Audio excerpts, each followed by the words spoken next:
Good evening and welcome to tonight's meeting of the Lunenburg Municipal Building Design Committee. Today is Monday, December the 16th, 2024, and it is a little after 5:30. In accordance with the requirements of the open meeting law, please be advised that this meeting is being recorded and will be broadcast over the Lunenburg Public Access channel. The recording of this meeting will be available on the Lunenburg Public Access YouTube channel within 24 hours. The agenda lists all the topics which may be discussed at this meeting and are those reasonably anticipated by the chair. Votes may be taken as a result of these discussions. Not all items listed may in fact be discussed, and other items not listed may also be brought up for discussion to the extent permitted by the open meeting law.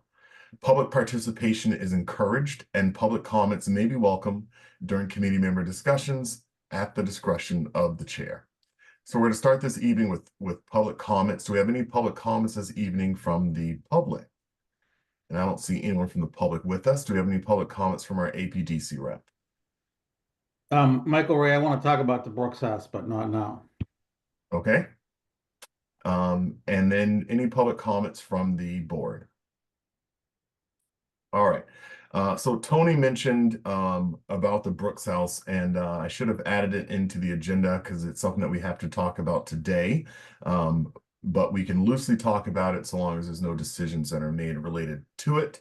I just want to preview to the board kind of what's coming next for us. All right, so we're going to start this evening with, I'm sorry, were there any other public comments from the board? Anyone else wanted to make any? All right. So this evening we're joined by the Taylor and Burns, Robert Taylor team, and we're here to hear their kind of progress updates. I think that they're going to be presenting us with something tonight, and any material that you send over to us, I would ask that you also email it as well. So Robert, I'm going to turn it to you. Thank you, Mr. Chairman, and members of the board. We do have a presentation tonight. It's a PowerPoint slideshow, kind of a snapshot of where we are in our progress. We've been focusing on the program elements from the information that you gave us about what kind of spaces are needed, the existing building framework of the Ritter and the Town Hall. And then we've tried to combine all of that into a matrix showing how we think the parts can fit together. And finally, what it might look like. This first draft of all of these things. None of this is final. It is, as I said, a snapshot of a moving project. So with all of that, I'm going to ask Stephen to share his screen. And let me make Stephen the co-host. Great. Yeah, I was gonna request that. Thank you.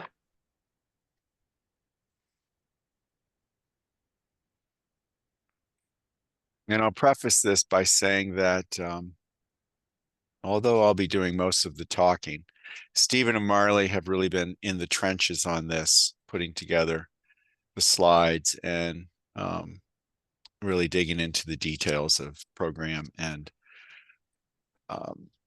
what it's going to might look like. So this is our agenda. We really only have about 16 slides, so this can go fairly quickly. Looking at the overall Lunenburg Center Village, existing conditions, studies of the program, and then some exterior perspectives. This is our diagram of the Lunenburg Village Center. The municipal buildings are colored in brown. Public parking is in that lavender color. And we've circled what we think are key points of entrance on these buildings. And the red dashed line shows a pedestrian pathway that would tie it all together. So at the top of the plan, you see Town Hall. And we believe that the best footpath from Town Hall to the new Town Hall addition, which we're just calling Annex for now, we think would be a path that goes along the front of what's called the Village, past Bad Larry's and across Route 2 to a main entrance on the new wing. We believe that's a more natural footpath, a more direct footpath than is going across the traffic island and crossing two streets. This is just one street crossing. And then you can see that main entry circle on the Ritter building. I'm sorry, the annex is there's a footpath that goes to the large parking lot, and it would go past some handicap parking and past the pack, which we've diagrammed as a separate entity from the Ritter and the Ritter annex. Robert, I think I want you to get through this presentation without interruptions so that way we can ask questions at the end. It was brought up to me though that language as we're sharing a lot of this information matters a bit. And so I know that we have programming from a programs perspective called the new town hall and annex, really referring it as a new building on the site. But I think it would be helpful if we refer to the names by what they will be. So the current town hall as the meeting house, the new town hall, and then Ritter building, school district offices, PAC, etc. That may be just helpful, so that way people listening in will understand what we're talking about. Good. And then I will ask that we be allowed to edit these slides before we enter them into the record, because we use the word annex. Okay. But thank you for that clarification. Stephen, can you move to the next slide? So this is how the existing town hall and Ritter building are programmed. We're not showing any square footage because we didn't take careful square foot measurements of these spaces, but this should all look very familiar to you and kind of introduce you to the diagrammatic language that we will be employing throughout this PowerPoint. So the Ritter building is on the left and the town hall is on the right, second floor above, lower floor below. Next. This is the programmatic requirements for the new town hall. These are those same spaces reorganized in relationships that we think are most programmatically, functionally, practically, appropriate, so that the shapes in green we think all kind of go together, and the shapes in blue go together, and the town manager is off on its own, not necessarily directly connected to those in blue or green.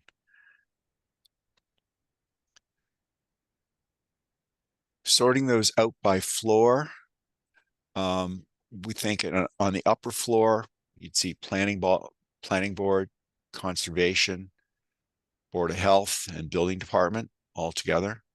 And on a lower floor, the assessors, the accounting, town clerk, and treasurer collections. Both floors would have restrooms and copy, kitchen, break space, that sort of thing. But those will sort out later as this gets more precise. So here we are focusing on the footprint of the existing Ritter building and how that program space would fit into it. We're using these kind of round cornered blob shapes rather than hard line room shapes because in some cases they fit nicely, in some cases they don't. And that's going to lead to conversations about, for example, does the state rep really need 175 square feet? If that room is 160 square feet, will it fit? But we're not getting lost in those weeds tonight. We're just showing an arrangement of the program within the footprint of the Ritter building. So as you know, it's a kind of split level building. The split level ground floor is over on the right, showing the town manager with public access at that ground level entrance. And then as you move to the left side of the page, you either go up to the second floor or down to the lower floor. Yellow in this case is navigation or circulation space. I welcome you all to interject if any of this seems like we're not understanding it, we're not getting it right, but not hearing, I'll just keep moving, but feel free to interrupt. Brian, sorry, this is Brian Leighton. I was wondering if the school district was going to be in the Ritter building, or is it going to be a combination of town offices and school offices? We understand it's going in the Ritter. It seems to fit given the programmatic requirements you gave us. Along with the state rep, selectmen, storage, veteran affairs, and other offices on the second floor? Correct. Okay. I need to pull up the space needs stuff that we sent you. I thought the school needed 2,700 square feet or so. I mean, we can talk about it in more detail. I think the only I think the schools needed more square footage, but we can, I think it may be best for us to take notes, Robert, as you're going through this to see the whole thing. Yep. And to kind of come back with some. Okay. change. Yep. As I said, this is a snapshot of a moving process. It's just, you know, where we are as of 5:30 on Monday, December 16th. And we're moving pretty quick. So mistakes are getting made, believe me. That's the way it goes. Next. This is the lower floor of the Ritter that we were just looking at, and its connection to the new town hall in a very diagrammatic fashion. Just falling off the bottom of the page because it doesn't fit, because it's so large, is the PAC at 2,700 square feet. But this shows 4 programmatic spaces, town clerk, treasurer, assessors, and accounting, all on the lower floor of the new town hall.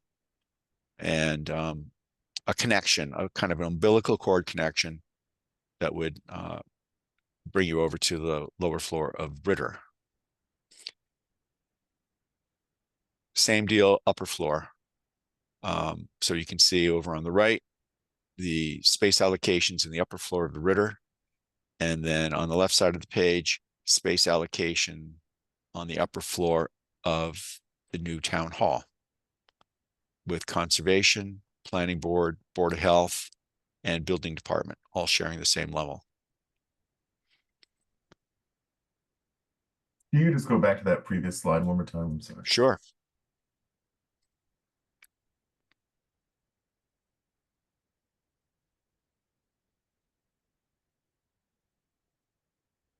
Okay.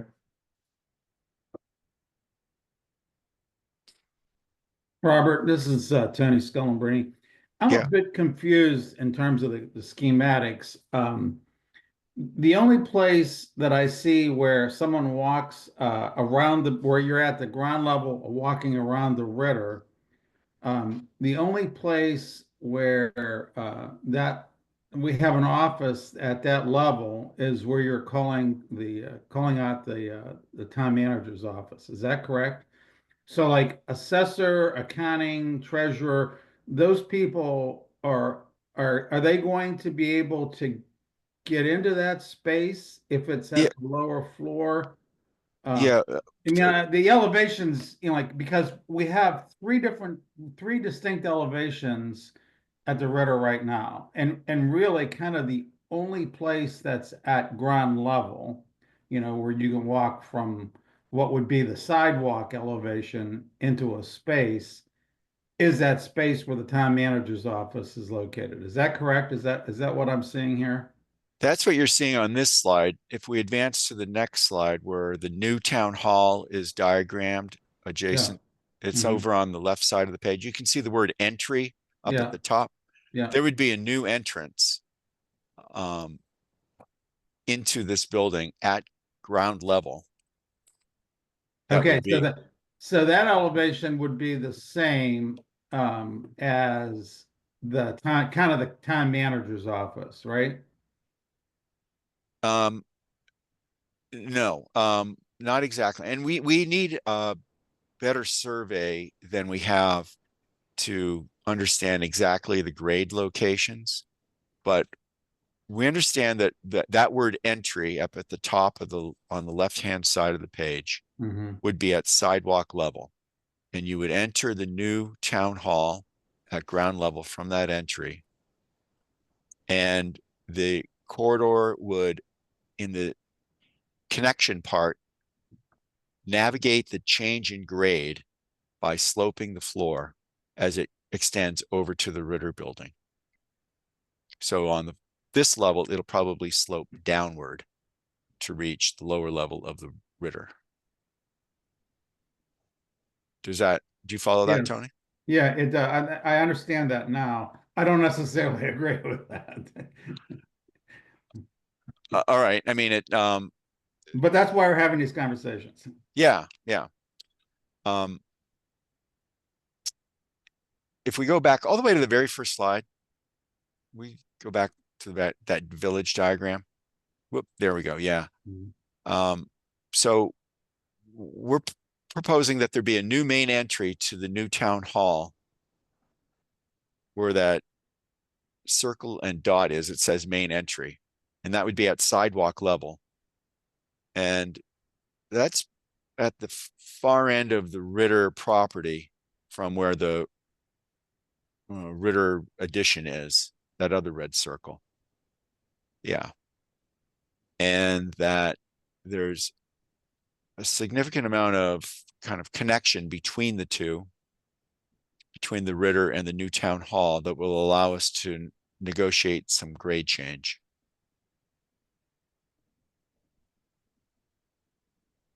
But we need to get more precise survey information than we have right now to nail that down.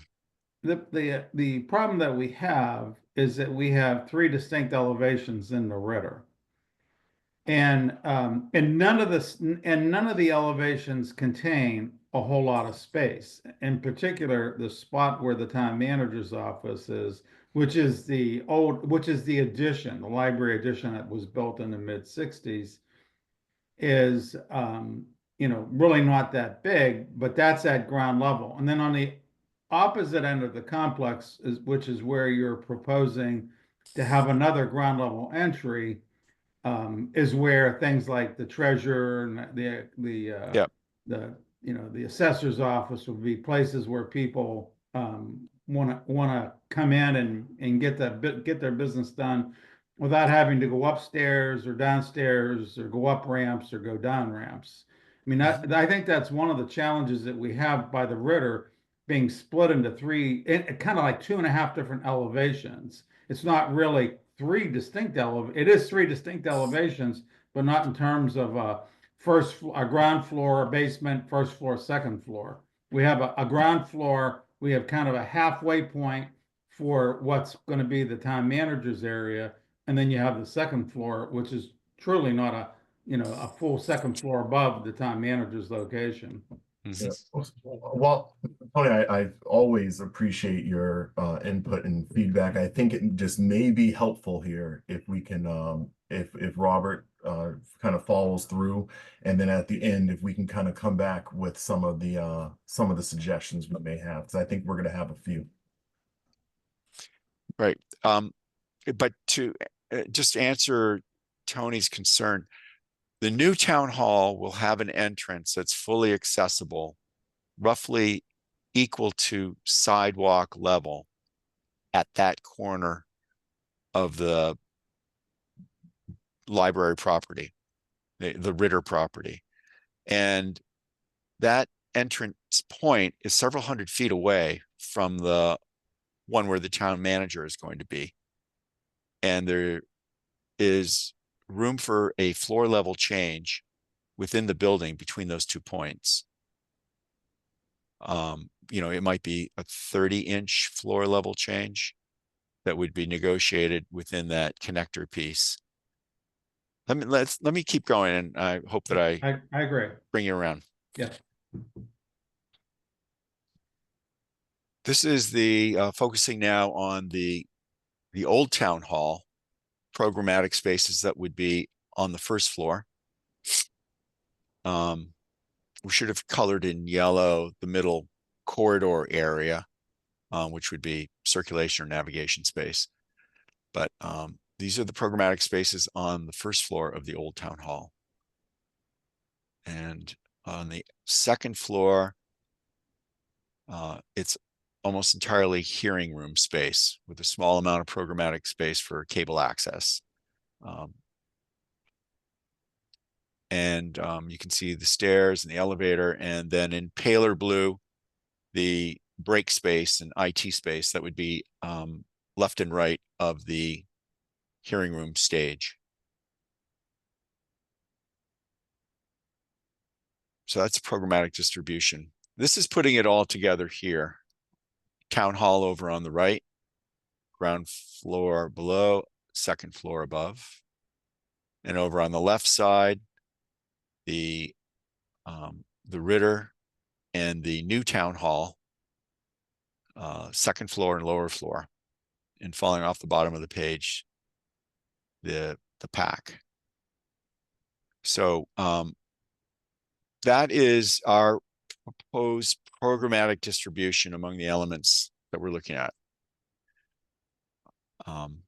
We hope that you would agree that these pieces of program go together the way we've grouped them. If not, that we need to know if we got it wrong or any part of this wrong. But you All can. right. I'm sorry, Ryan, I didn't mean to cut you off. No, that's all right.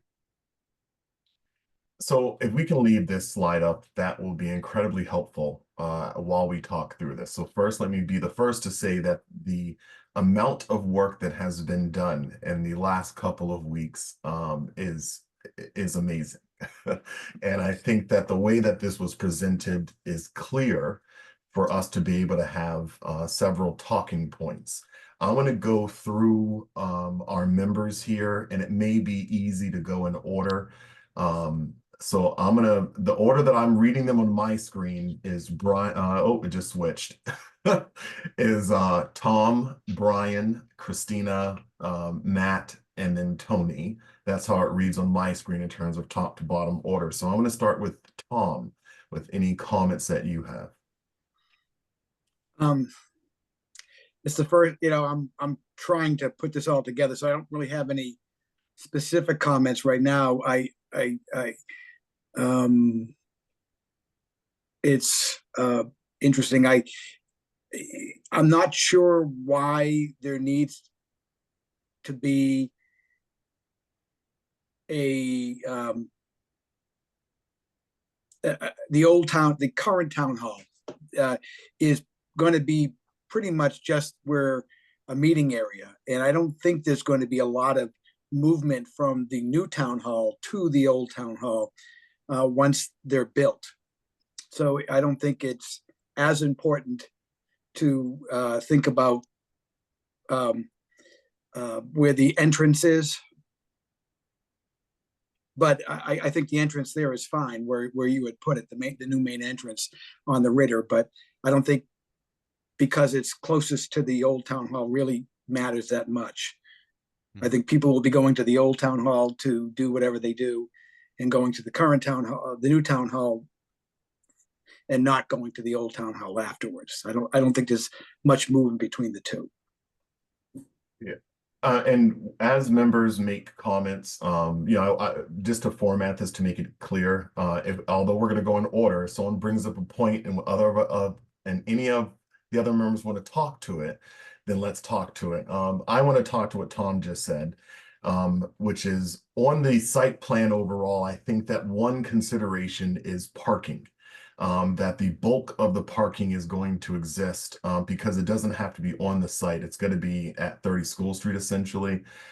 So I think that if we think of there being an evening where there are multiple meetings going on, I think we might want to highlight the path from the parking area to the meeting house, actual location.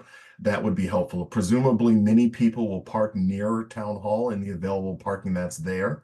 But you know, in terms of overflow, I see what you're saying, Tom. I don't disagree with your point that there, but I also think that there will be some meetings during the day that currently happen in, you know, the second floor of town hall that in the absence of a conference room, that there would likely be a need to utilize multiple buildings. Any other comments, Tom? Anyone else want to offer any thoughts on that before we go to Christina? All right, and my order could be changing here as people turn their lights on and off, but Brian, I think you were next, actually. Brian? Thanks. Yeah, I was gonna hit up what Tom. I agree with Tom.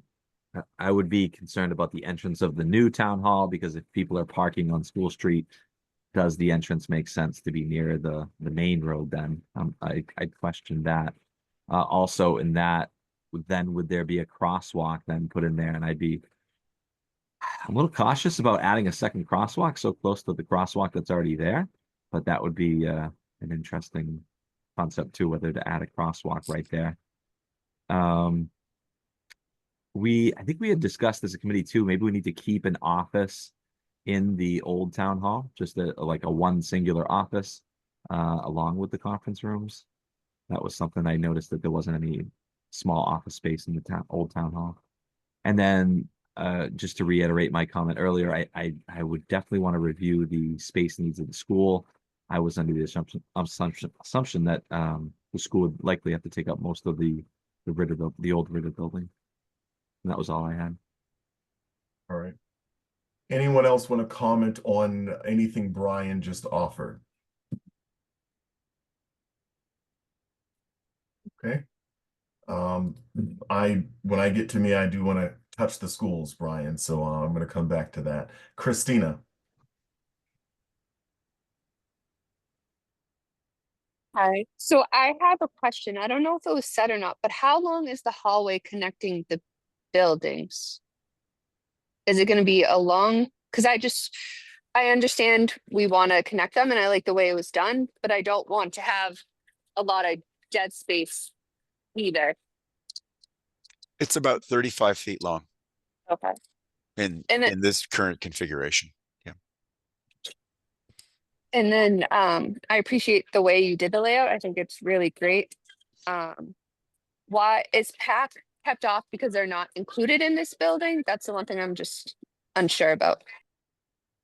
We separated it because we understand it's a sort of a toggle that might be on or might be off in terms of whether it gets added to this. It's also not directly related in a everyday functional way to any of the other program.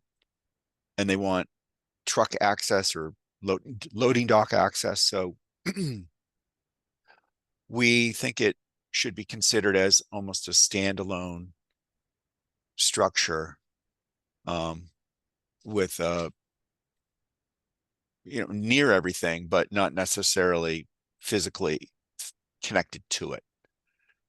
And that would allow us also to, in our budget, separate it completely as an entity that you could add or take away from the actual project.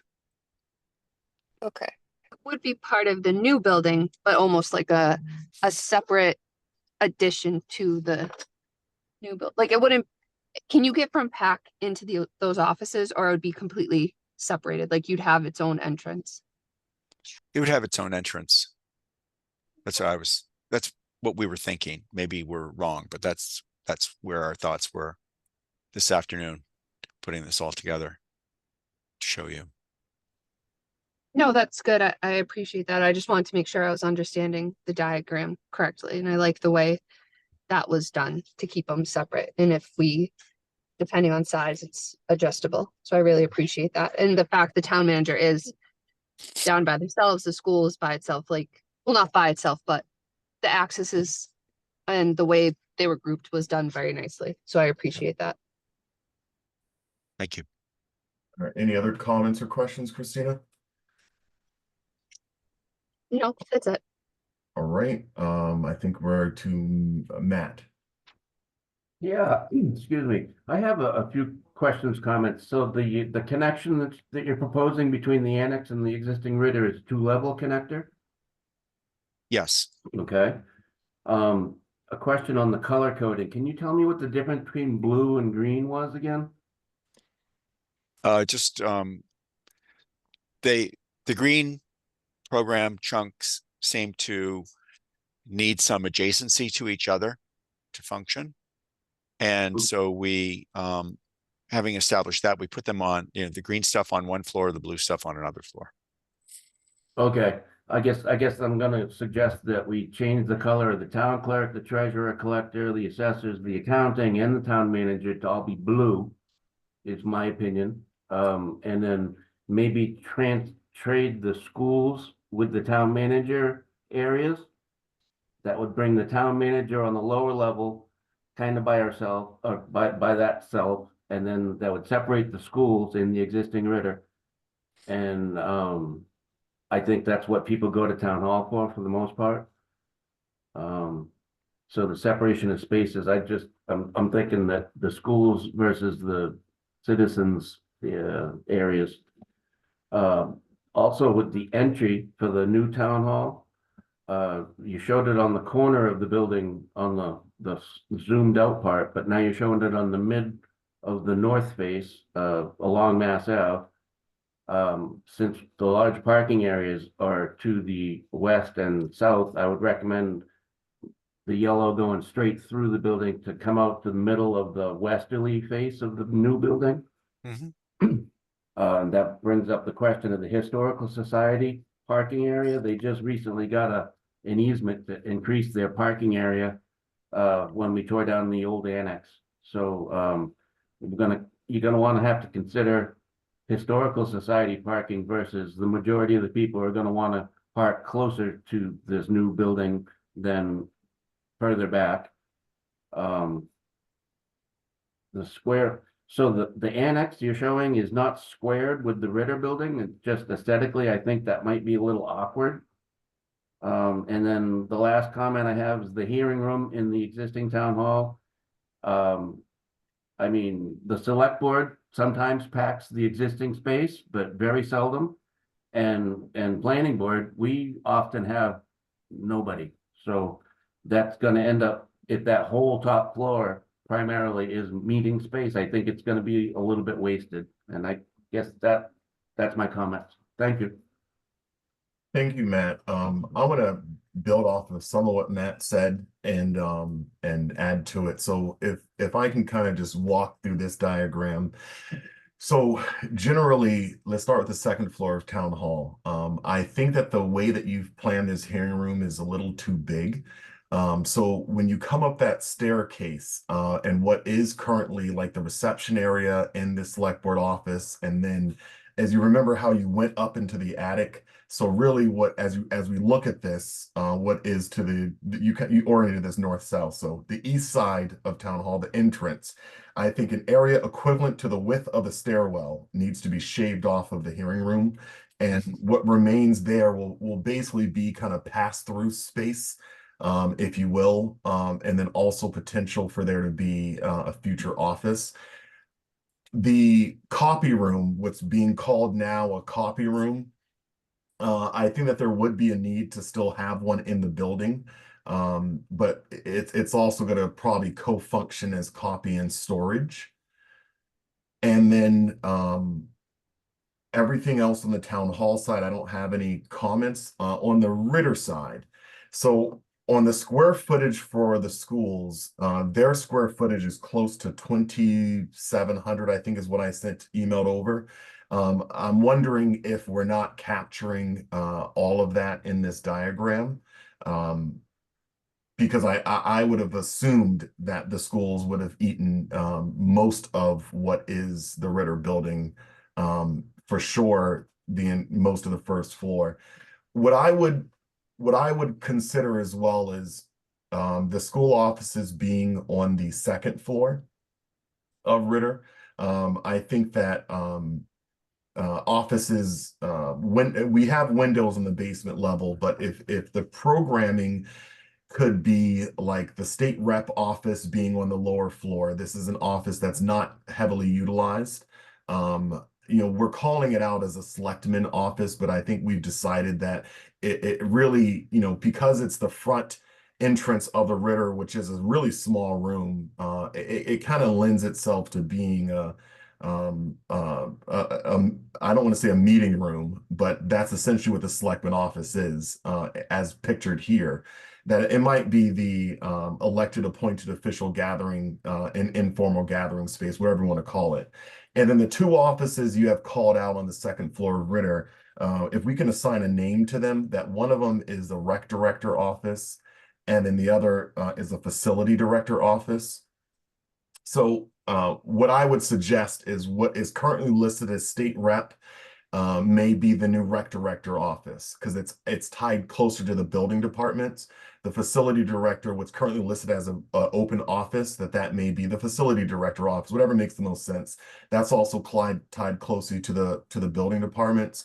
What's listed as being the selectman office, for that to remain, but maybe just elected official, whatever. I get what you're trying to do there.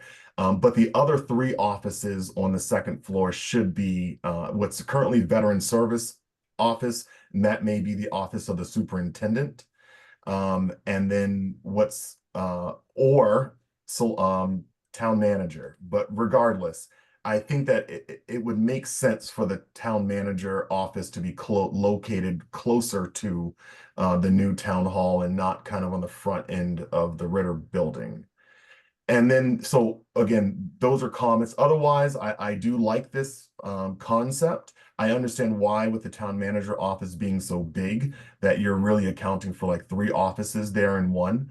And if there's another way to get creative with that, I would encourage it. Otherwise, I do like the connector that you've presented, and I agree with Mr. Allison's comment that I like the idea of town hall having an entrance closer to the main road, but knowing that most people are going to park behind the building, for there to be some kind of entrance, side entrance, that allows there to, as Matt suggested, that allows there to be that access.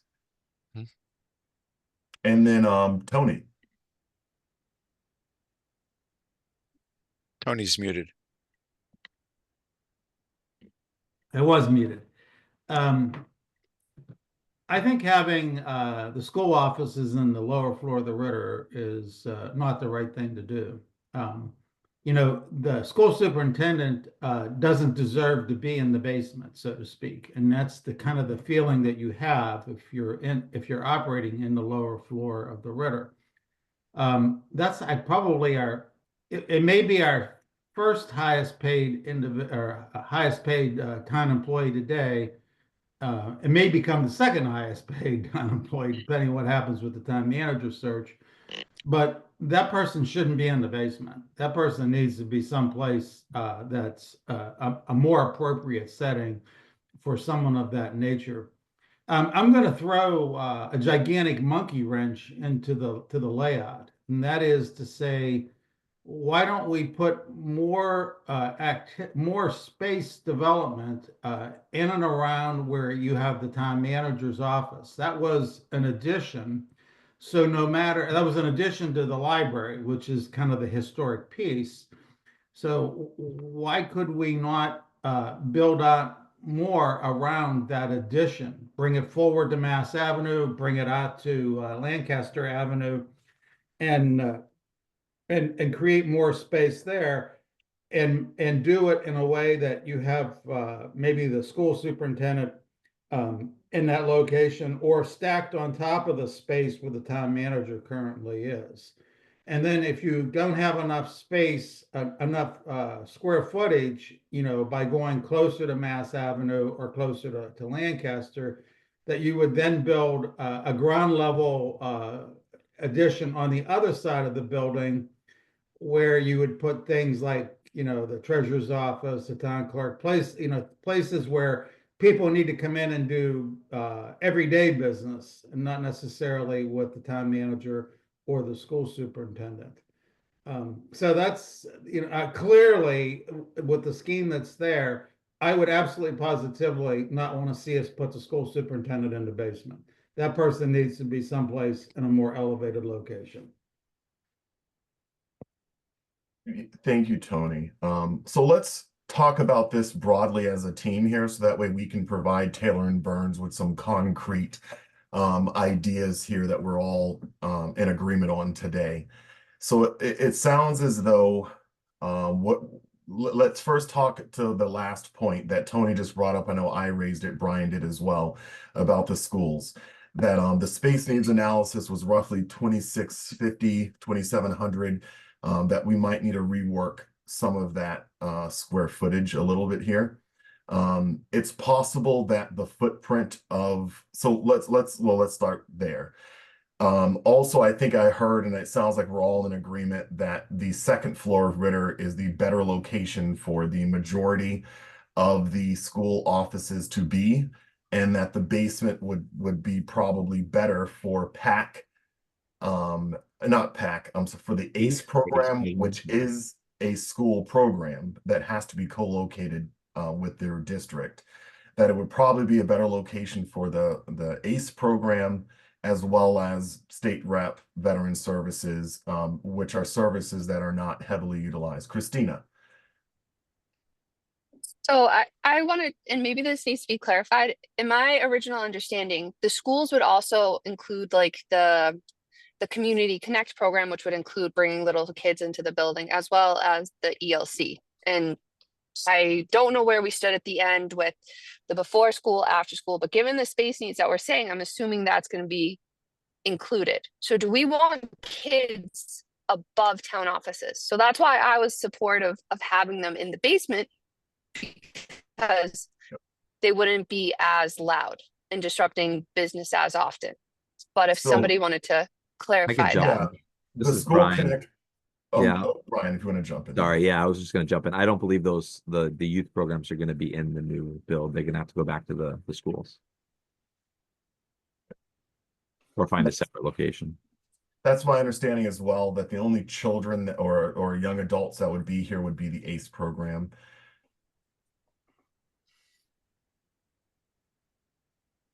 Okay, because I thought, like, I know the ACE was staying, but the other, like, they talked about putting ELC to preschool. That was back and forth on where that was going to go, and the before school, after school is back and forth. But they still, I thought the Community Connect programs, I guess, for the before preschools was considered in this building. But if it's not, then I guess that's less of a concern.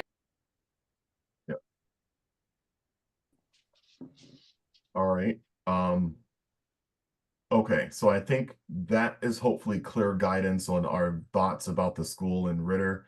And again, having town manager closer to town hall, however we can make that work. And then what may be helpful as well, I know that you're at this stage of it kind of just doing broad kind of what can work in the space in terms of the bubbles and existing footprint. It makes sense when we're talking about Ritter. Where it gets a little more confusing is building the building department. So I'm just referencing the space needs stuff that we did, because building department can include quite a bit. Where we had the planning department was in there. I think we had we did note, so that's probably where you accounted for the facility manager, I'm assuming the parks director, based on the square footage. So it just may be helpful if you can break that bubble up a little bit with what you're calling building department. When we say building department as a municipality, we're usually referring to the building commissioner. And we also refer to the land use director, which is a separate office, but the land use director and all the things that kind of go with that. So that just may be helpful. And again, I'm looking back through what we sent over to make sure we captured that right. We called it the planning department. That's where we keep the land use director, admin assistant, record storage, and then separately, I'm just looking through this. And then we separately called out building department. I see that. So it may be helpful just to identify what we're calling the I see. Okay. As I'm looking through my notes and looking back over here, I think I see how you did this. So recapping, walking in the entranceway in the new town hall, first office on the first floor is town clerk. And then we have the treasurer and collector. And then further back in the building, in the middle of the building, we have restrooms, copy rooms. For acronym purposes, MEP is basically your boiler, mechanical, etc. type rooms. Correct. And then at the very end of it, we have our accounting office, those functions and assessors. And then second floor, it's elevator is near that kind of connection. So you come off the second floor elevator and it's boom to your right. You can hit the planning board, conservation, board of health, and then the other direction, you're hitting the building department with all those different functions. I think that for the most part, that makes a lot of sense, especially since building department is heavily utilized. So having that near an elevator makes a lot of sense. All right. Are we giving you enough guidance so far based on our feedback, Robert? Are there specific questions you want to ask us? Oh, this is great feedback. I really appreciate everything that you're giving us, because we were looking at a spreadsheet which has a lot of data on it, but you're giving us a lot more kind of color character about how these spaces should be working, particularly about the school superintendent.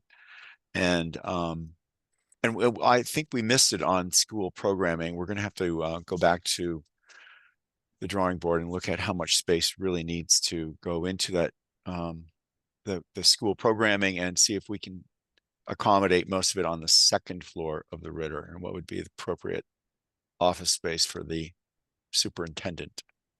Matt has his hand up, so let me just call Matt real quick. Matt. Oh, yeah, thank you. So you just made me think of it. You're showing the second floor with an entry along Mass Ave. Are you proposing stairs and an entry to the second floor from the Mass Ave side of the second floor of the Ritter on the new? Possibly. It's very diagrammatic at this point. Okay.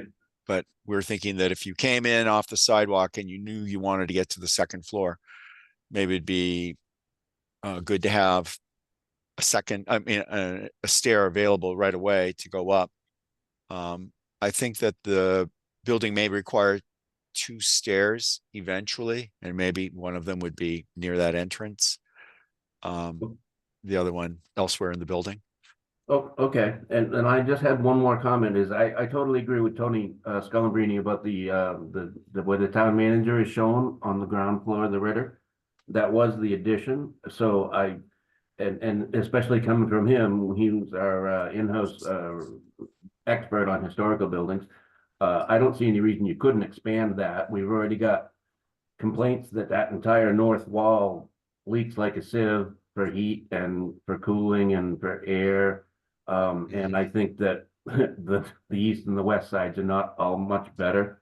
So I would encourage this group to give this group working for us a yay or a nay on possibly expanding that area, because I think that would be a pretty large programmatic step, especially at this point in the game.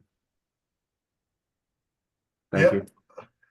So let's talk through that one. So the recommendation as provided by Tony is that, as we're looking for where everything's going to fit, that if what is currently identified, what is currently the land use department, or the planning department, and identified on this plan as ground floor Ritter town manager, to allow that to expand north to accommodate additional square footage. Are we all in agreement that if that needs to occur, to tell the Taylor and Burns to go ahead and do great things?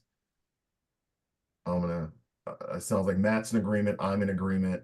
Tony recommended it, so he's in agreement. Brian and Tom, are we in agreement? It works for me. Sure. Fundamentally, the real challenge that the architect has is that we got three different levels, you know, and how do we pick a level that's convenient for the public and make the most of that level, and then adjust, you know, what we do with the lower level and the upper level of the Ritter, and if need be, create a new level where the bulk of the annex or town hall is shown in the schematic. And you know, the other issue is, this goes back to a comment that Brian made. We don't want two crosswalks and we don't want two crossing points on Mass Avenue. That is a recipe for traffic engineering disasters. And I agree that the shortest point between parking in this complex and the old town hall would be at that lower level, or at that lower position, or that position that's west of the intersection of Main Street and Mass Avenue. You know, I think that if we eventually, you know, drive to having that crosswalk, we should have one crosswalk, not two. And I think that's something that the designer can do. However, if we concentrate on creating more square footage in and around the addition, and starting with at the ground level, then maybe we just keep the one crosswalk that's currently being used to get from Ritter to Town Hall, which is where it should be at the crossing of Mass Avenue and Main Street. Does Yeah, that make sense, Robert? it does. I don't agree with you, Tony, but it does make sense. I think you're very clear.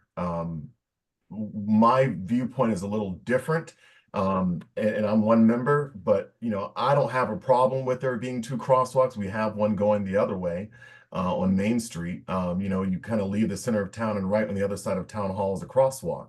It's almost equal distance from the center of town as what's being recommended here. So in and of itself, I don't have a conflict with there being a separate crosswalk, and I do agree that there should be a clear path that's not coming all the way from the center of town. I mean, realistically, most people walking over are going to be parked, you know, behind the village, in front of the village. You know, I don't have a conflict with it.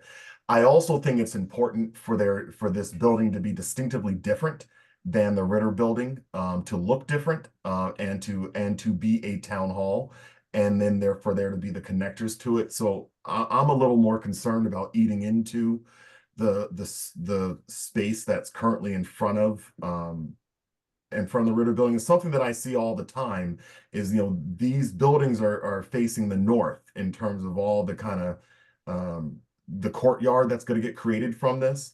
And introducing a building to the west is going to provide some shadows.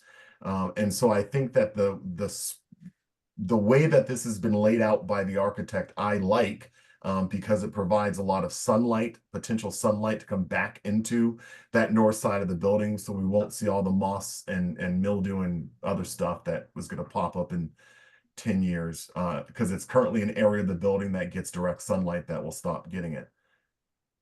But that's, again, Tony, I don't, you know, we're supposed to have difference of views here. Any other thoughts on this?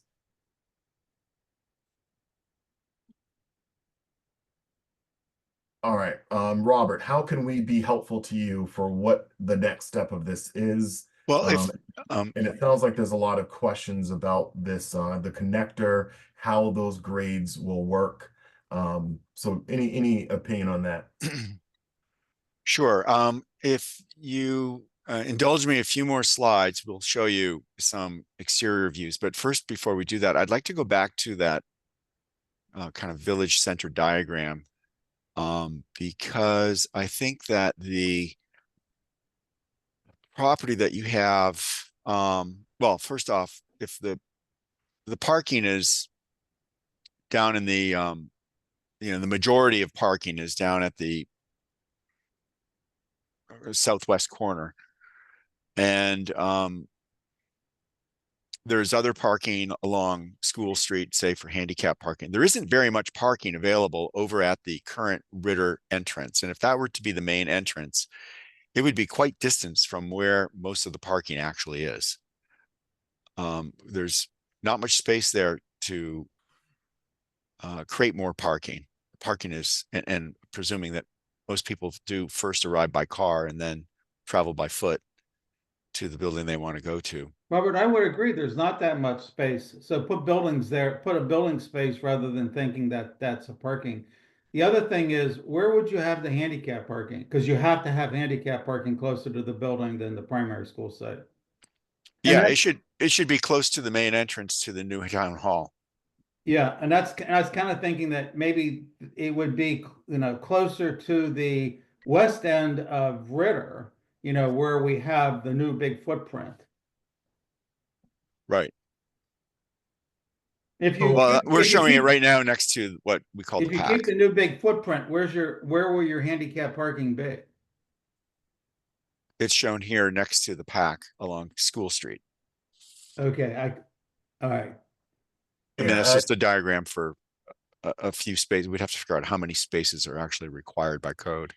Yeah. And how There's close that probably can some be. opportunity to Tony's point, Mrs. Colombrini's point, kind of between where you have your roadway back there, probably between the road and the backside of Pack, there's probably additional opportunity for some parking.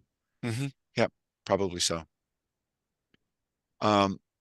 Well, having shown you this, I'd like to now go to some very fast takes we made on what we thought this would look like. And again, this is first pass, first draft. We're sure we're not getting it right here, but we want to show you something because it's not just plans. We're also talking about a large three-dimensional new structure right in the heart of your town. And so that corner entrance that you saw on the prior diagram might be right here on the corner as a kind of a porch extending further along School Street. In the distance beyond the porch, you can see the volume of the Pack building. And then the connector to Ritter is to the left of the new town hall at 2 levels. And that's about a 35, 40-foot long kind of bridge that would accommodate changes in level so that if you came in off the sidewalk here into the porch of the new town hall, you could travel along that lower floor of the new town hall. And then when you get to the connector or bridge or umbilical cord, you can then ramp down to the lower level of Ritter or ramp up to the second level of Ritter as need be. That all needs to be worked out exactly how many inches of floor change and how many feet of bridge connection we have between the two. And what we're showing here is, I'd call it, kind of a New England vernacular of clapboard siding, gabled shaped roof, a bit of an overhang, vertically proportioned windows. And Stephen, can you cut from this to the, this is a slight variation in roof shape, the curvilinear roof. But we are looking at, just variations on, look, this is, as I said, first draft. We throw it out there to get your reactions, to inform us about what we should do next. And we're at a point now where we have modeled all of this in Revit 3-dimensional software. It's not pinpoint accurate, but it's enough for us to do what we need to do over the next few months. And Stephen, can you show that model?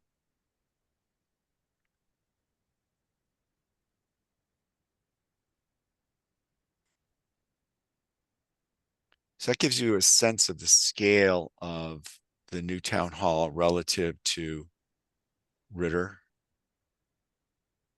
and the Ritter, the 1960s edition. And then over to the right, falling off the screen, gives you a sense of how large the PAC program is.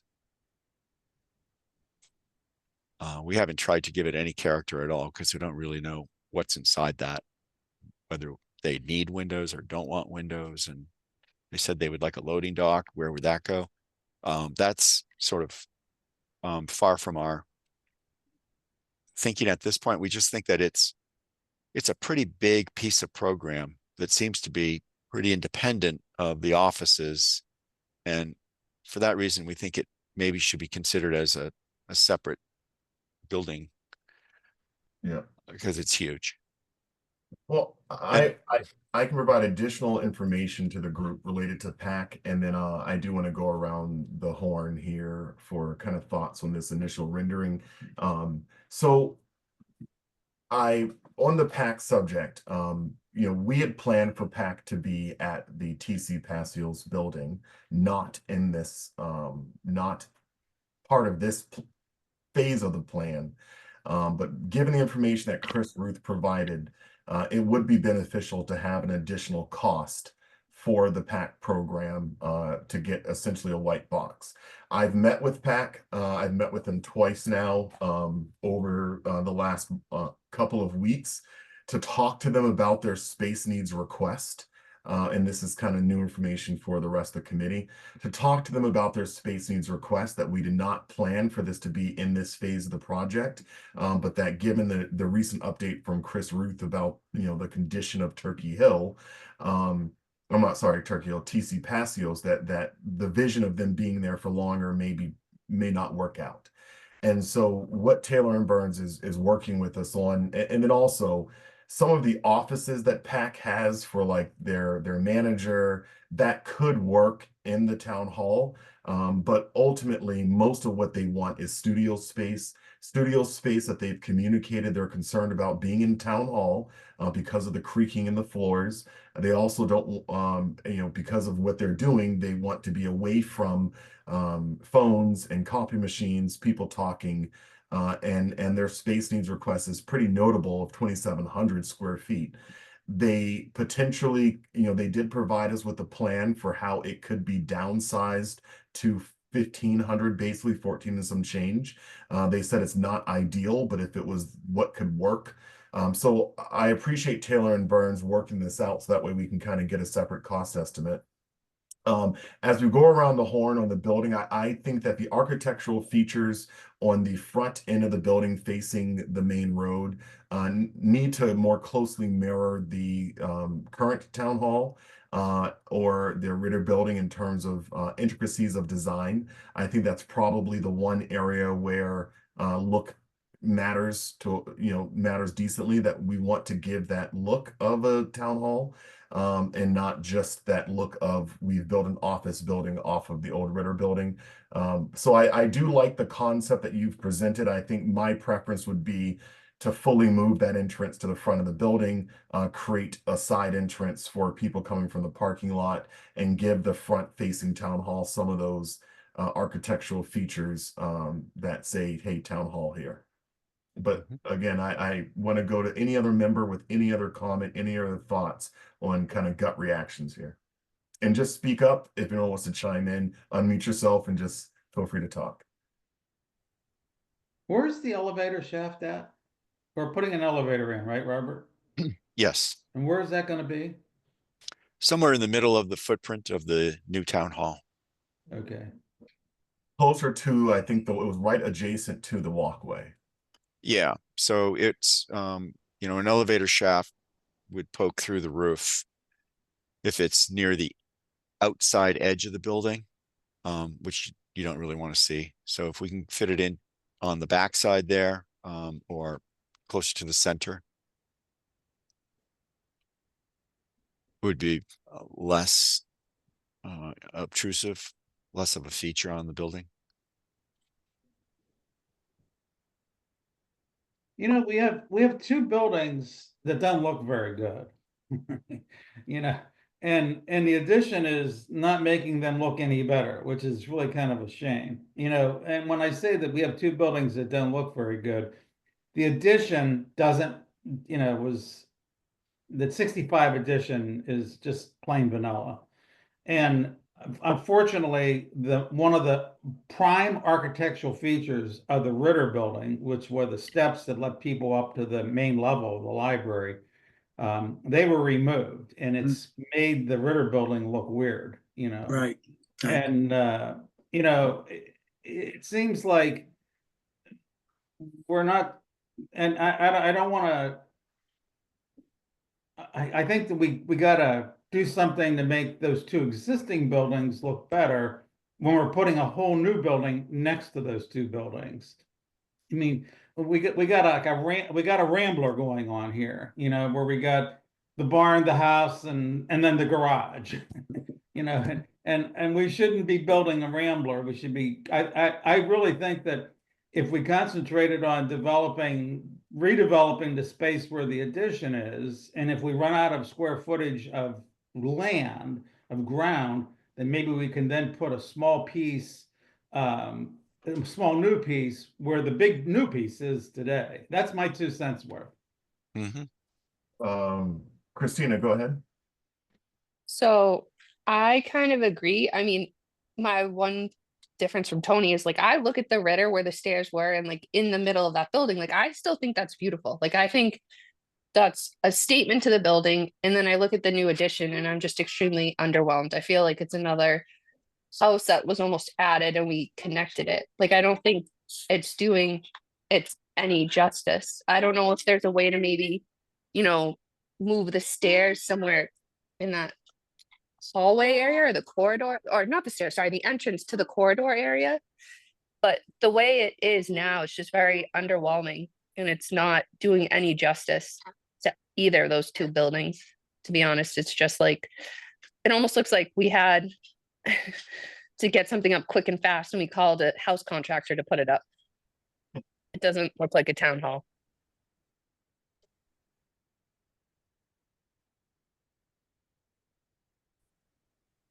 Any other comments? So, any other comments? I'm also underwhelmed with the addition of just the facade of it. I'm definitely a hard no on the curved roof. I think that as a town hall, I mean, just probably simply because ours does and most of the locals do, they have the columns or some sort of a porch with a flat area that says town hall. And then also I just you know, having been in this field, the perspective that you shows the curving, or maybe it shows the proposed curving, but the aerial views, the floor plans, it looked to me like the proposed addition was going into the existing pavement, and from the perspective view, it looked like it was not. So I think that it seemed to me that there was some inconsistency between the perspective 3D view and the floor plans. But yeah, and I also missed the front stairs, but that's moot. I mean, to be clear, you know, I think the risk, you know, part of the American with Disabilities Act and Massachusetts's version of it is that people from all mobilities need to have the dignity of coming in the front door. I think that stairs on Ritter where they used to be would look beautiful. However, it becomes prohibitive for people with mobility issues. And in order to do something like that, we would have to build a massive ramp to go along with it.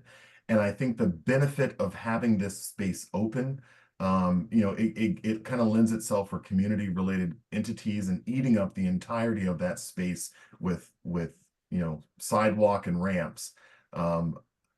I don't know what we're gaining there. That's a lot of cost, you know, for to me what is no real gain. And I want to say for Taylor and Burns, I understand that your focus was not so much on the exterior of the building as much as it was on the interior of how to get these adjacencies going and kind of some rough planning here.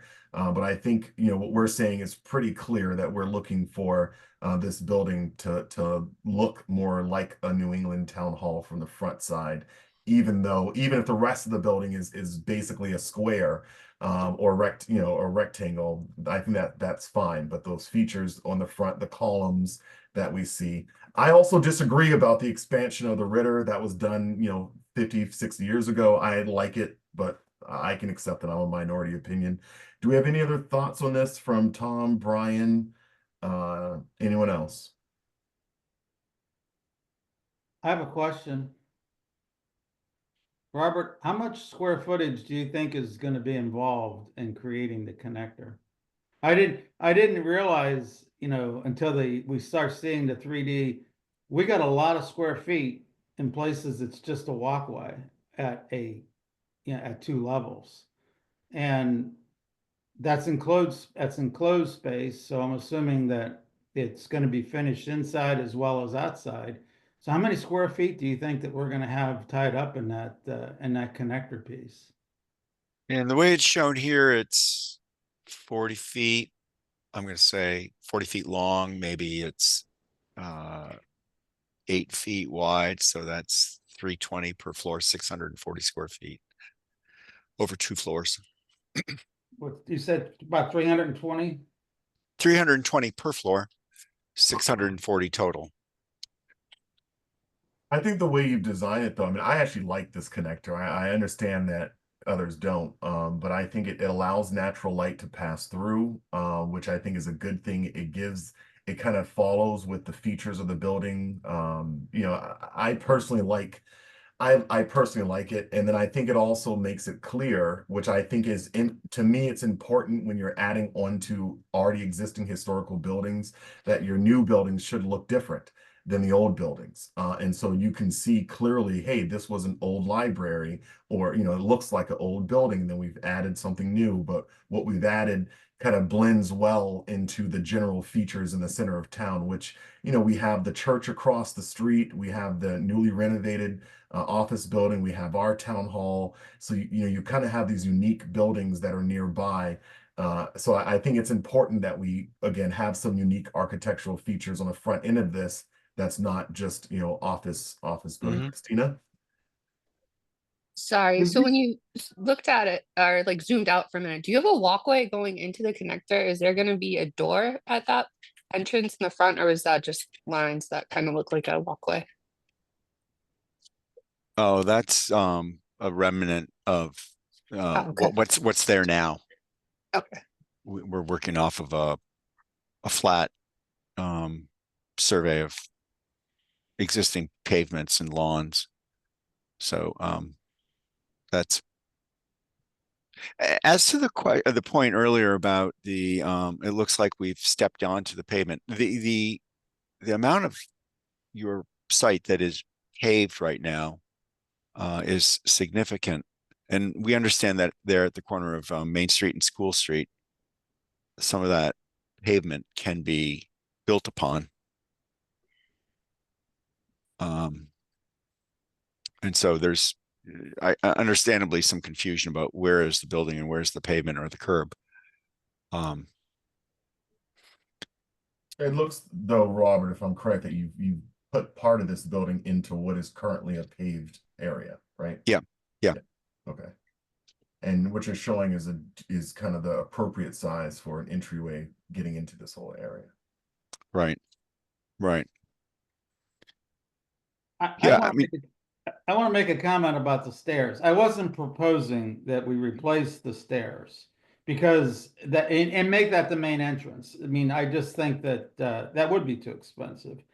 But we have a front that's kind of incomplete. That was my comment, and we have an addition that I think looks awful.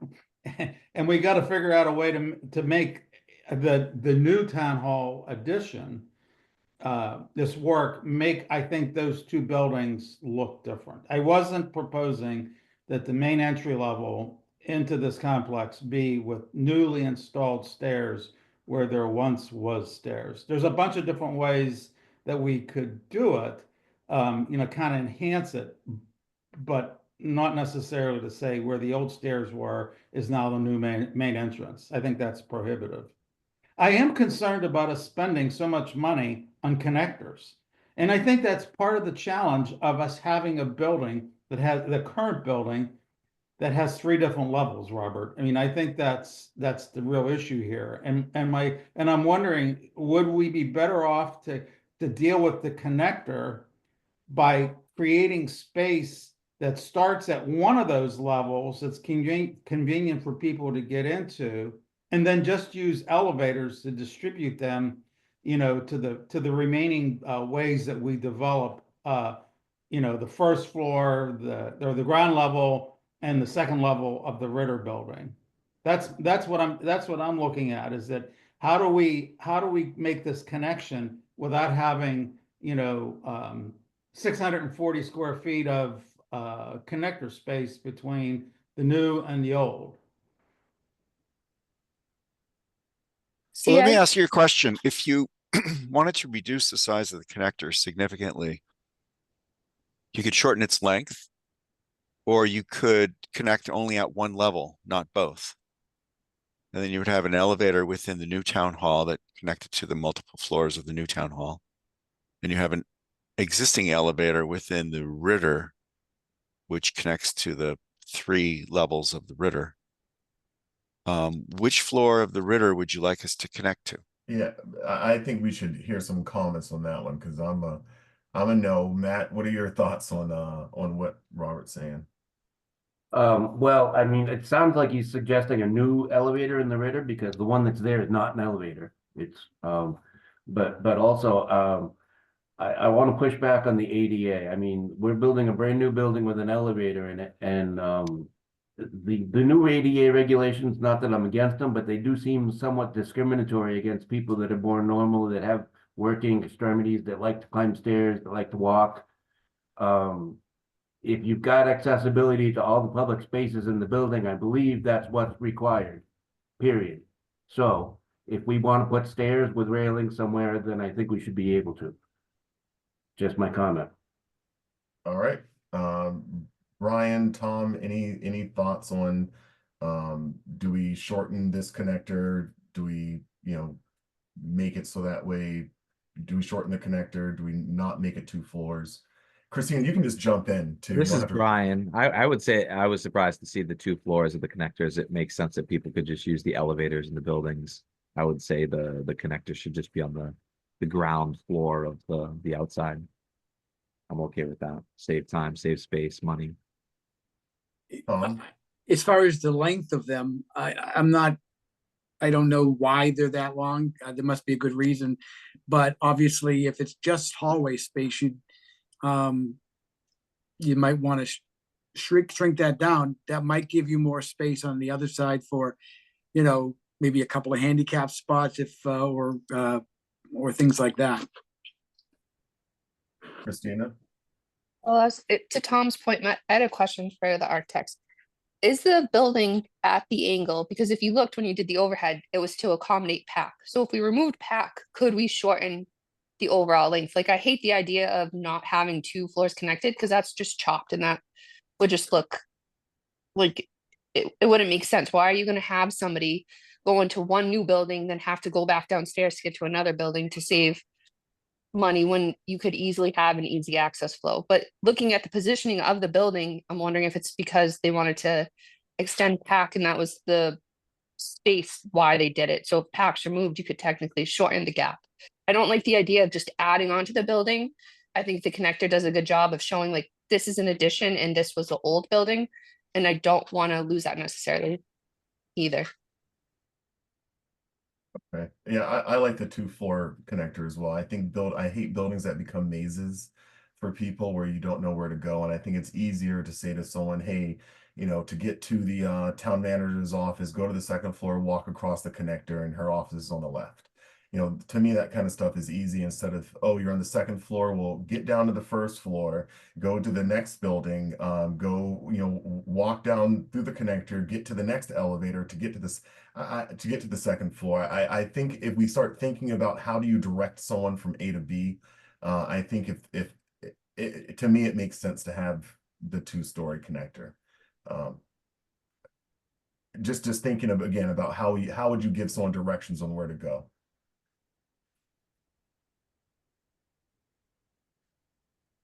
All right. Any other thoughts? I think we've given you a lot to consider. I know that this is the first go around. I think generally it sounds as if our feedback is you know, we have differences of opinions, but I think the common thread here is the same. Any other thoughts? And If I may ask another question, there was quite a bit of commentary about the proposed new town hall not quite looking like a town hall, that more character needs to be embellished around the main entrance to the new town hall so that it looks like town hall. And maybe putting that entrance on the corner is problematic if the objective is that it look like a, you know, a more traditional town hall. So here's my question. Would you rather that the entrance be on this narrower side facing Main Street or on the broad side facing School Street? If you had to pick one or the other, not both.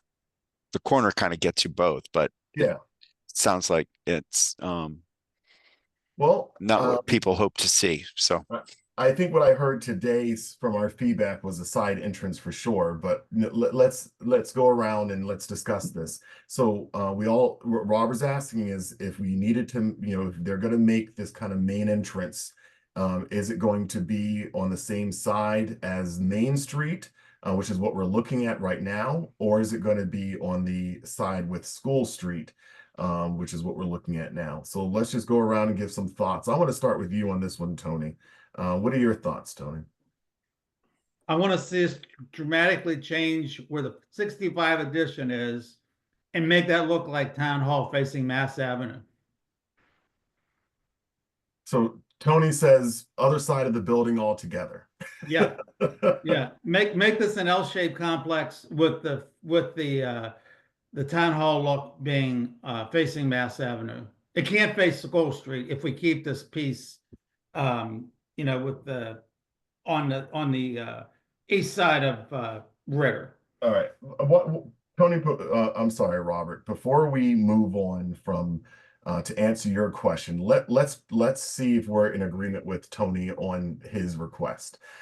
Tony's viewpoint again is that what is the addition on the other side of the building, which is now the planning board or land use office area, for this new town hall to build off of that, and to kind of turn L in front of what is now the Ritter building. So for this section to be the new town hall and come forward and then kind of turn if needed, what are our thoughts on that? I know that all previous plans, we had thought of it being on the right side, but now that we're visualizing it, I know that people's opinions can change. So let's just go through the list here. I'm going to start with Brian. Brian, do you like it where we're building it, or do we want it to build off the previous? I don't think I have a preference. I definitely am not a fan of the design. I almost think if the parking's at School Street, then the entrance should be near School Street. Okay. Mr. Gray. Well, going back to the first question where the entrance would be, I wouldn't, there doesn't seem to be any space on Leominster, or is that Lancaster limits? I'm not sure where they start. On that side, I would put it on the entrance on School Street and use the parking and School Street itself as a way to funnel people in and out. Okay. Just seems much simpler. All right. And you also wouldn't cover, I mean, if you have an L shape that kind of goes down towards Mass Ave, would cover up the original building. Okay. I'm talking about making the addition, it's already an L shape. What I'm talking about is making the L shape larger. You know, you wouldn't cover Ritter. You know, you would bring the glass where the faces Mass Avenue, you would bring that wall closer to Mass Avenue. You would expand the east wall closer to Lancaster Leominster Street. You would just make the addition, you would make the old addition become more robust, you know, and it wouldn't be like the piece that's historic is the Ritter Building.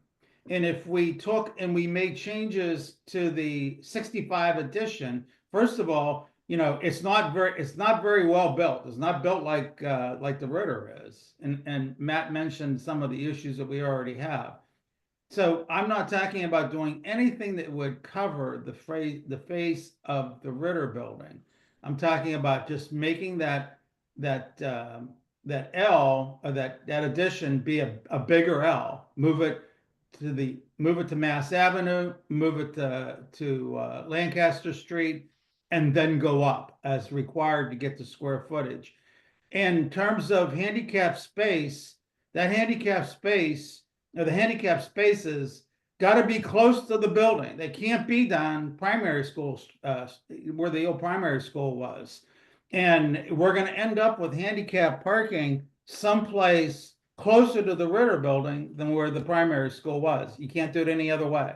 And where the addition is shown might not be a bad place to begin where your handicap parking spaces. I mean, I think that, you know, one of the village district zoning requirements, and Robert, you mentioned this when we first started talking to you, is that we can bring this building out to 5 feet within Mass Avenue. And we can bring the parking out that way too.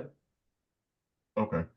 So with that additional understanding, Brian, is there any change from your opinion, which is, as I captured it, you don't have a strong opinion one way or the other, but you like the new town hall where it's depicted here with the front closer to Mass Ave. Is that correct? Yeah, I think the iteration's fine. It's just more of the look. Okay, and then Mr. Gray, his preference, Tom, was for entrance to be on School Street, primary entrance to be on School Street. Is that correct? That's correct. All right, Mr. Allison.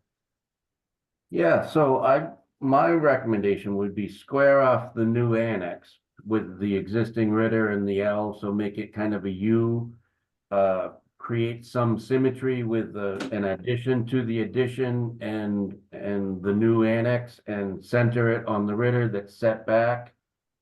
And then and I don't have any problem with having a main entrance at the existing Ritter addition, right? Because that's already got grade access at that's already got grade access. It's already got a secondary access, so it could almost effectively be a standalone building, and the new annex could attach to the old original Ritter with the one or the two connectors, but if it's squared off, the connectors will get shorter.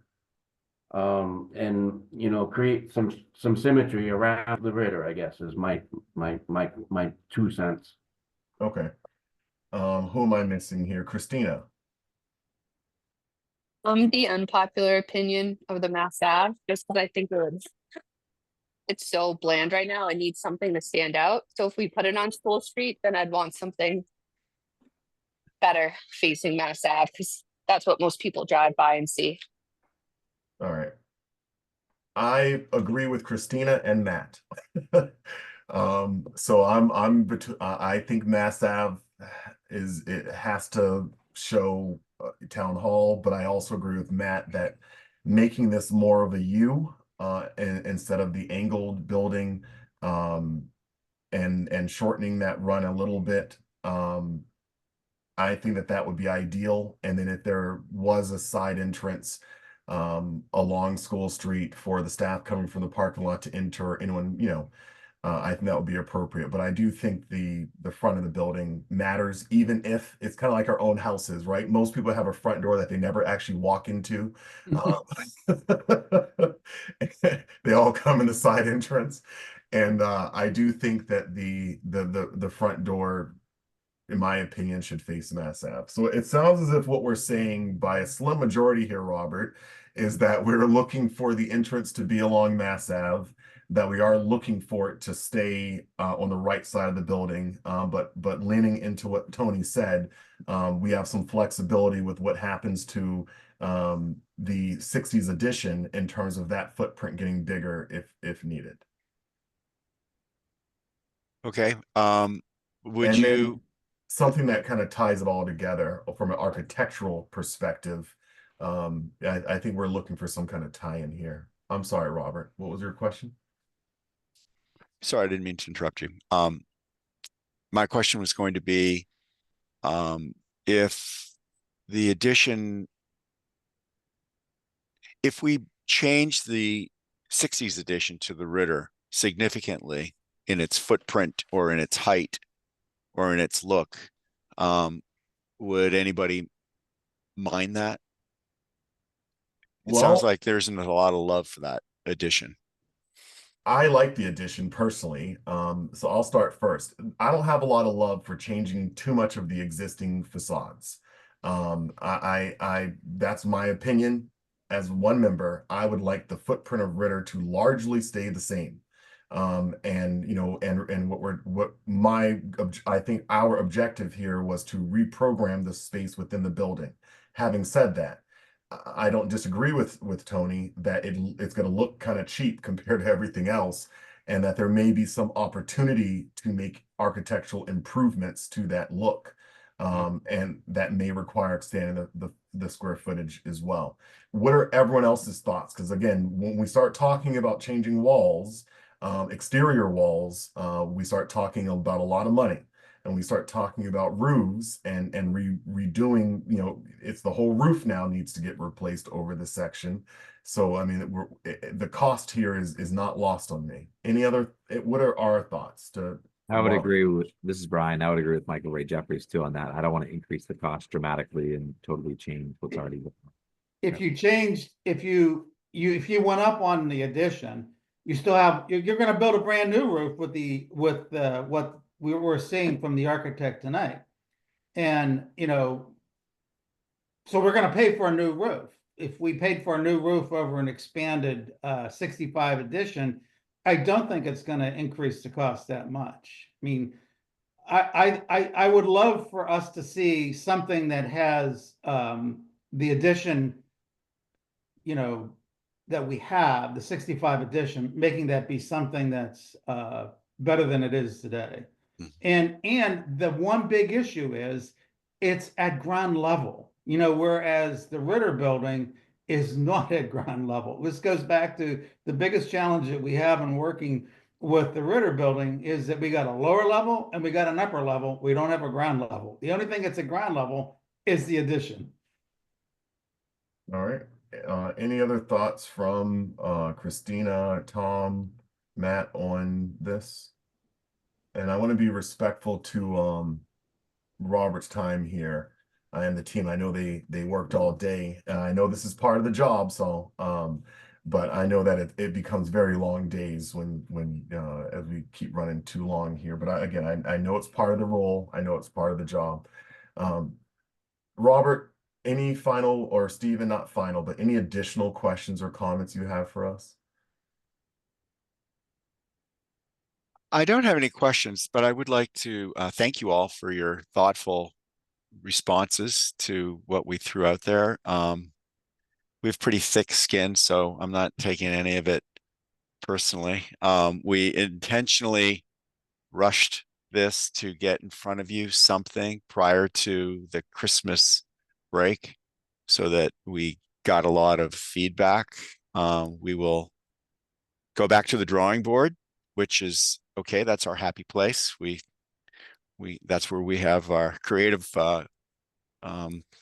moments. So next time we visit with you, I hope that you'll be more positive about what you see. It's as I said, it's our first draft. It's you know, almost preseason here. Not quite ready for you know, showing what we showed you, but we did it intentionally just to get these responses, and I thank you for it all. Yeah, Robert, you know, I know Matt and I, Tony and I, especially have worked with quite a lot, a handful of architects. I'm sure Mr. Scullenbrini has worked with more than I have in my career. And I think, you know, for us, it's probably a little normalized that, you know, when we have a pretty aggressive time schedule here. And so it's pretty normal to, you know, have a rendering so that way it evokes a reaction. So within that, you can hear the things that we actually care about.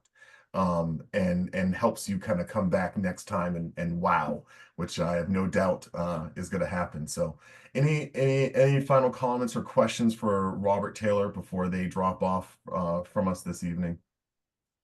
I would just like to start out that I've been known in town to be somewhat abrasive, and that comes out even when I'm happy. So I'm quite pleased with what you presented to us tonight in the short period of time that you've had. So please don't misunderstand. This is just the way I am, and I'm very happy with what you've shown us. Thank you very much. Appreciate it. Any additional comments? All right. Well, thank you, Robert. Thank you, Stephen. Thank you, Marley. Again, for the amount of work. Certainly, I have to say, exceeds expectations on my end, in terms of even having a work product to discuss this early on. I mean, we are literally 2 weeks into this contract, and what you've demonstrated. I think Matt's reactions over here of mind blown. I think what you've demonstrated in 2 weeks is a clear understanding of the project. Clear understanding of what we're looking for, and exactly this kind of work where we know that what we're looking at are the fine tuning, so that way we can go to our town meeting fellow residents and say, hey, this is the best we can do here, folks. Let's vote. So where we expect to happen next is in our next meeting, I'm sure there will be revised renderings. At that point, we will be floating those through some of the key stakeholders. The departments themselves. We will be reviewing that with the select board, so that way when we come back to you in mid January, that we have a as much feedback as we possibly can give you. And hopefully we'll be able to get it in a way that we can keep funneling it to you in real time, so that way we're not kind of just waiting for a meeting to talk about a bunch of small meetings. All right. Thank you, Robert. Thank you, Stephen. Thank you, Marley, for your work and for being with us this evening. Thank you all. We'll see you Thank next you. time. Right. So I know they're going to probably start dropping off. And quickly for us, going back to our agenda here this evening, let me just pull it back up. All right.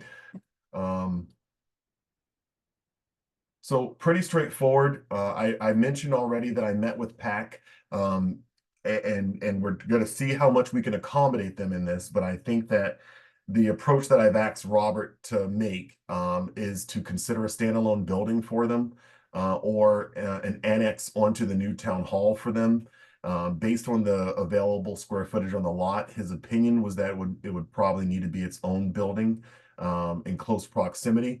I did again met with PAC at the end of their meeting, so it wasn't during the public meeting portion. It was with two instead of I think it was 2 of the 5 members, so it was an unofficial. And then I asked them to call a additional meeting, so that way I could meet with the full board, and we'd had that last Monday.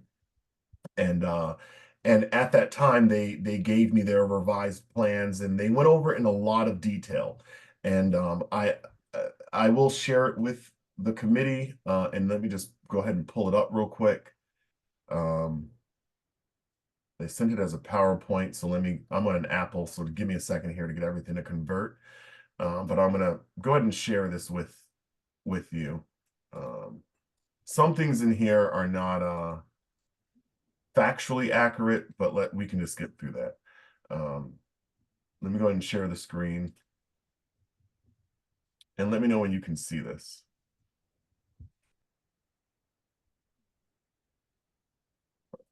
Can you guys see this okay? No. Nope, I can see that you can't. Not yet, still loading. All right, it I was hit the still wrong loading. thing. That was me.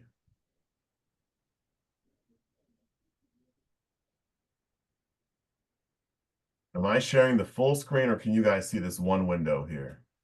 Yeah. We can see it, Space Michael. reduction too, pack space. Yes, okay. So they provided this presentation. Again, I'm going to skip through it and get to the bottom line here. So the renderings. So on this one, this is the initial square footage request that they provided to us. And it's specifically arranged for the TC Pasio's footprint. As we recall, we had several, classrooms, so these were the classroom walls. One of the things that they highlighted to me when I met with them was the need for these hallways. That for them, the hallways are very important because it separates the spaces and helps provide, quiet essentially. They went and took another look at what their minimum requirements for this would be. What do they minimally need? And something I said to them was 2,700 square feet. And I just did some basic math on them. And I said 2,700 square feet, if we assume $600 a square foot, which is kind of high, we're at $1.6 million just to build out the white space for them without anything else. And that I noted to them that their space needs request was roughly equivalent, almost to what the footprint of the new town hall will be, and that it's substantial. And I also communicated that several members of the community have vocalized opposition to this committee building out brand new space for PAC, even though they are a town department. So they then provided this minimization, which said, look, we can take that studio space and reduce it. We can take some control room, reduce it. And then with the next slide here, they're showing some of these reductions, what they're willing to eliminate, and what they minimally need to keep. And then they're also noting the need for hallways and how important it is to them to have these hallways. And so in their summary, what they say is minimally, they need a studio that is this much square footage, control room, offices, etc., and a total of 1425. And that's kind of where they're at. They noted, and he had some audio in here for some sound of town hall of why they don't think town hall is a great location for them. I did mention that in a renovation, you can go above the floors to eliminate the creaking sounds altogether. But I think there's just a lack of comfort there with can it actually get eliminated. But this is kind of the vision that they've presented of what the 2,700 square feet will be. And then it's really up to us. And I did let them know, like, although they submit it, like we will vet this, it might get smaller. But what they're saying is they want to certainly be in the loop on any changes to their square footage. But minimally, they're asking for 1425. And they believe that is not a good plan, but that is minimally what could work. They are asking for 2,700 square feet. And I'll stop screen sharing that. So I did meet with them. I did forward that presentation that they gave me over to the architects. So that way they'd have an understanding of what the request at least is. And I've asked if there's any way to separate out that price. That way, what we had in mind for, roughly 15 million was not that. And so, it's to be able to keep progressing with what we've talked about. Planning board, I still need to coordinate to get in front of the planning board and council of aging. I did meet with the school committee, which I updated us on previously. And then I think that once we get some good renderings here from them next month, I do think, Brian, it will be important for us to engage that Facebook group and really start the public interaction with us. Of hey, we need your feedback, we need your input, any thoughts, any opinions. Here's our meeting schedule. Perhaps if you want to get going on just blasting it out there of what our next meeting schedule is, that way members of the community can come. That would be helpful, I think. Anything else on community updates? All right. I would Can I Coming ask one our question? Sorry. Yep, Christina. What does PAC have now? Because I'm looking at that and I'm like, do they even have a studio today? Like what are they gonna use this studio? Like I understand the office space, I get that, but they need their own conference room, they need all these things. Like what do they have today that they're saying, like apples to apples, this is what we need in the new building? So they're currently utilizing a couple of classrooms in Ritter. They were recently relocated from the middle portion of the building to the north portion of the building because of water damage in their existing space. I believe they're using 2 classrooms currently. And what they want is the ability to kind of create new shows and but it is an expansion over their existing footprint. I Because think that something okay. that something that PAC has said, and I want to make sure I repeat this. Something that the members of PAC felt really strongly about was that as we march our way into the future, that they are and will continue to be one of the most important departments to be able to get the information out. And that as we think of the future and how everything needs to be televised, they really do perceive that their input here is going to have a growing influence in town and not a shrinking influence in town. I'd like to So add, oh, after Christina. the one thing I have a problem with this is like, yes, I get that, but we're going to a digital age. A lot of people don't have cable anymore, so the way they consume it is different. And the other thing we have to take into consideration is there's other programs in the TCP that are not being moved, like the community kitchen. So, when we start pulling on community heartstrings, what's going to pull more at the end of the day? When we have the lines coming saying, hey, we're losing our kitchen, so we're losing the food pantry, or you have PAC. What are people going to put money towards, especially with everything else that's coming down the road? I just don't see this going over very well. And I'm very worried because the town meeting where Mr. Roy got up and talked about this, that was one of the big things on the chopping block was why are we giving them so much space and why is there so much storage space? So I really feel like they need to cut it down further because I don't want this to stop us again. Christina, That's why you have a separate building for PAC and with a price, so you can actually see what the actual cost is going to be. My guess is that if you're right, then that part won't be passed and they'll get nothing. So they have to be smart about what they're asking for. I agree with Tom. Yeah. I agree with Tom, and that, Christina, was in part my strategy in saying standalone building or an annex to the new, but I need a separate cost for the PAC portion. I do think, and I sympathize with PAC fully, and I don't disagree with them. I actually agree with them. However, it's clear to me that they are a third rail for many people in town. And so I think we're going to have to present a cost for their portion of the project separately for approval. Michael Ray, how much square footage does PAX need to produce this show that we've been, online now for almost 2 hours? Because I think this is a critical component of communicating to our citizens. But do they need a studio for us to continue this type of format for for the town of Lunenburg? I mean, I personally think that if we start talking about PAC, when we make a presentation in May for an addition and for rehabbing town hall, this is not going to fly because I don't think that people see their studio work as being critical to the operation of the town. Matt? Yeah, no, I can't really disagree with that last statement, but I will suggest that PAC, what is PAC paying for rent now? Is it like 30 grand a year? I don't recall exactly what it is. I know that they have about $900,000+ saved to Right. be able to spend on outfitting the building, which is why they're looking for the town to fund this basic space. Well, okay, and that I only asked that question to mention that I think aside from, I think that PAC might be the only source of funding for this outside of taxpayers. So, given that they're already getting, they have 1 classroom or 2 now, and plus they have the garage, I believe it's 2.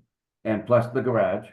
Yep. So they've already got close to that 2,400 square feet anyway, 27 versus 14. Is that what you said? Their minimum space is 14. The 2 classrooms equal 2,000 square feet, a little over 2,000 square feet. So again, I think that they have a sizable amount of money on an annual basis to pay for rent, and that will be probably the sole source outside of taxpayer funding for this building. And if they did pay $30,000 a year, that would be $300,000 in 10 years. So that would be another way to look at it as far as, you know, taxpayers, oh, that's my money. Well, it's all of our money, but some of this has already been taken us from another agency, so it's coming back to us. And you know, I'm not against shaving off some area, but I think that as a community, I think the community benefit is greater than the majority of the voters are going to realize when you look at all the extra programming that they are able to do with a studio. That's all. All right. Yeah, I can re-engage with PAC. I think that there may need to be a component here where they educate the public on what they do. Because when you look at Zoom meetings, it's pretty straightforward. We record it, they upload it. You know, there's not a lot of intervention. But it's when you're in a live meeting that there's a lot more studio control that's happening. And then it's the work, the things that they do in their studio when they do the story time, when they film the games, the basketball games and the other games, and then there is some editing that needs to occur. And then they also are trying to create space for podcasts, for people in town to be able to utilize podcasts and other stuff. But I'll look to get them in front of us at a future point. The only other thing that I wanted to mention tonight, and I'll come back at a future meeting with more details, is the one of the things that came out of special town meeting this year was for the select board to do the things that the APDC requested, which is, to really look into the Brooks House. It's already within our charge. The select board decided that they were going to ask this committee to pick up that part of the request. And bottom line is we'll need to put it on an agenda and start the process of talking about it.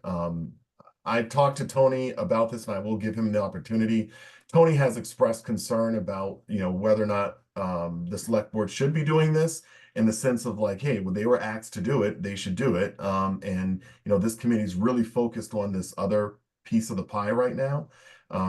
I'll certainly give Tony the opportunity to speak what he thinks. My opinion is that, given who is on the select board, where we have, one, software engineer with no property or building experience. We have another software engineer who has no professional experience, but certainly a lot of personal experience dealing with property and property development. We have someone that works, former, police officer, someone that's really comfortable in the admin space, I wouldn't say human services, but not a property professional. And then we have a scientist who's really good at analyzing data and making sure that products are, working for their client base. I don't think that the skill set on the select board is there to do this. And if I'm going to be the primary, I'd rather work with this team who has a little bit more experience. So that way it's not just sitting on me. And that's just my personal opinion. But I certainly am open to this committee pushing back on that and saying, hey, select board, you're the one that had the town meeting warrant. You're the one that needs to do it. If we had funding that we could commit to it, if ARPA was one more month, we could hire a consultant to do it. But it's not one more month. ARPA's up in another 2 weeks. Tony, do you want to kind of expand upon your viewpoint? I think this committee's got plenty on its plate, and I think we need to really stay focused on working with Taylor and Burns. We're at 2 hours plus here, and I think that this committee's got it has a mission of working that particular project. I had called up Carter Terenzini to say, hey, what can the APDC do to help move this along? Could you want us to participate and do some of the footwork? And that's when he told me that the select board had passed this back to, the LMBDC. And I said, wow, we already got a full plate of things to talk about. And And I really think that, you know, what needs to be done for the Brooks House is some strategizing about how big the lot should be, some discussion about what a lease or a sale agreement needs to be, communicating with both the library and the schools, and how much of an impact a commercial development or a private development would have for those two organizations. You know, so I really thought that this was going to be something that the staff was going to run with and then bring back to the select board as they should based on the warrant. I just think that, you know, we got plenty to do. And for us to pick up the Brooks House is either going to kind of give that a short change, you know, short shrift, or we're going to confuse Taylor and Burns with discussions about the Brooks House. That's my concern is that, you know, let the staff do some work, and then, you know, they can maybe bring it back to us to say, this is what we're gonna bring back to the select board. But we got plenty with this, with the town hall projects. I mean, I think if we really want this to happen, we gotta stay focused. Yeah. I think that, you know, the staff, as I understand it, on the select board, you know, we just pushed through, almost, you know, closing out 3 years of capital projects, as well as significant amount of ARPA funding. I know that the staff are heavily tasked. And speaking with Chris, and his schedule, it kind of aligns with ours, which I am expecting staff support, but it's gonna come in February. Once this project is before the select board, and then we spend the 3 months building public support for it. I think what our work will be for February and March, before the warrant gets printed and mailed to everyone, is finalizing all these details. I've talked to Greg Roy about this, and he's offered some assistance, you know, given what he does for work. So I think it's going to be teamed with this committee, with Chris Ruth. But I do expect the bulk of it to happen February and March. All right, so next meeting, I'll put it on the agenda. I'll go over what the actual request is, and then we can have a more detailed conversation at that point. But please consider Tony's concerns. I think that they are very valid. And so, you know, come next week or 2 weeks with a critical mind, a critical eye towards this. Because if we need to punt it back, I need to communicate that as soon as possible. I'd like to comment, if I may, Mike. Of course. So I don't disagree with Tony's comments, and I don't disagree with the select board's determination that they're not built for that. It's outside their wheelhouse. However, I will mention that they fought for the ability to sell the damn thing multiple times. So anyways, what I also would say on Tony's shirt tails was that I don't think that we should involve Taylor and the current people with that. I really don't. I certainly don't. And I also, at the same time, don't have a problem involving ourselves with it, but outside, separate, totally separate from them, I think. And I just wanted to make that clear, that I'm not against addressing it with this group, but I am against addressing it with the contract that we've already got for the 2 buildings that we hired them for. I wasn't proposing that, Matt. I was actually, but it's just something that's gonna confuse us, you know? Yeah, I think we have to compartmentalize and just wrap up, but we'll talk about it next week or 2 weeks from now.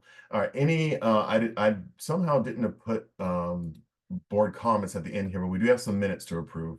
Brian, do you have those dates handy in front of you? Yes. This is November 14th, November 20th, and November 25th, 2024. All right. Has everyone had a chance to look at these minutes? And if so, is there a motion? So moved. All right, and that was a motion to approve the minutes for November 14th, November 20th, and November 25th, 2024. Any additional discussion? Second. This is a roll call vote. I'll start with Tony. Aye. Tom? Aye. Matt? Aye. Christina? Aye. And Brian? Aye. and an aye for myself. All right, thank you, Brian. If you can send those and CC me, that'd be great. I will. As you always do. Brian, you've been really on top of this minute stuff. I really appreciate that. Do we have any final comments tonight from the public? We're doing public comments. Any public comments from the public this evening? All right, and seeing none, any public comments from, and if anyone from the public, Karen's Galaxy S20 plus 5G, if you want to make a comment, want to unmute yourself, feel free. Any public comments from our APDC representative? None. All right, any public comments from the board?